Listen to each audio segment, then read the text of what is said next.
पुतले, हिंदी लोक कथा। महाराजा चंद्रगुप्त का दरबार लगा हुआ था। सभी सभासद अपनी अपनी जगह पर विराजमान थे। महामंत्री चाणक्य दरबार की कार्यवाही कर रहे थे। महाराजा चंद्रगुप्त को खिलौनों का बहुत शौक था। उन्हें हर रोज एक नया खिलौना चाहिए था। आज भी महाराजा के पूछने पर कि क्या नया है, पता चला कि एक सौदागर आया है और कुछ नए खिलौने लाया है।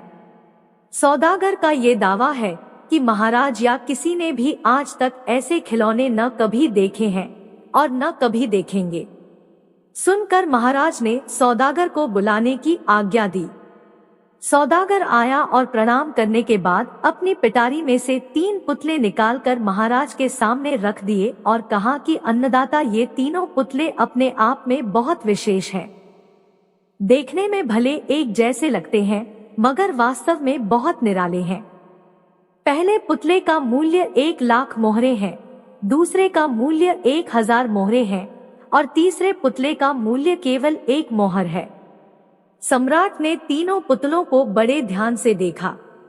देखने में कोई अंतर नहीं लगा, फिर मूल्य में इतना अंतर क्यों? इस प्रश्न ने चंद्रगुप्त को बहुत परेशान कर दिया। हार के उसने सभासदों को पुतले दिए और कहा कि इनमें क्या अंतर है, मुझे बताओ।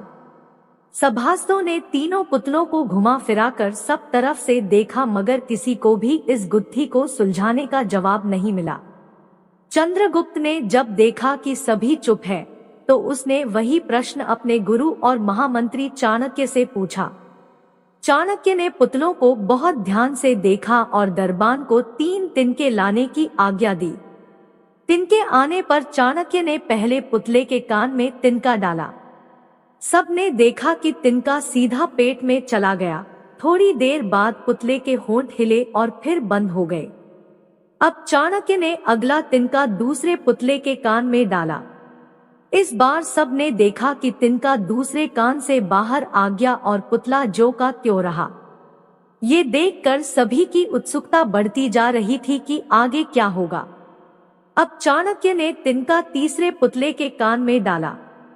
सबने देखा कि तिनका पुतले के मुंह से बाहर आ गया है और पुतले का मुंह एकदम खुल गया। पुतला बराबर हिल रहा है जैसे कुछ कहना चाहता हो। चंद्रगुप्त के पूछने पर कि ये सब क्या है और इन पुतलों का मूल्य अलग अलग क्यों है, चाणक्य ने उत्तर दिया, राजन, चरित्रवान सदा सुनी सुनाई बातों को अपने तक ही रखते हैं और उनकी पुष्टि करने के बाद ही अपना मुंह खोलते हैं। यही उनकी महानता है। पहले पुतले से हमें यही ज्ञान मिलता है और यही कारण है कि इस पुतले का मूल्य 1 लाख मोहरे है।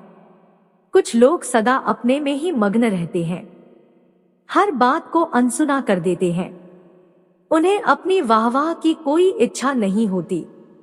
ऐसे लोग कभी किसी को हानि नहीं पहुंचाते। दूसरे पुतले से हमें यही ज्ञान मिलता है और यही कारण है कि इस पुतले का मूल्य 1000 मोहरे है। कुछ लोग कान के कच्चे और पेट के हल्के होते हैं। कोई भी बात सुनी नहीं कि सारी दुनिया में शोर मचा दिया। इन्हें झूठ सच का कोई ज्ञान नहीं, बस मुंह खोलने से मतलब है। यही कारण है कि इस पुतले का मूल्य केवल 1 मोहर है।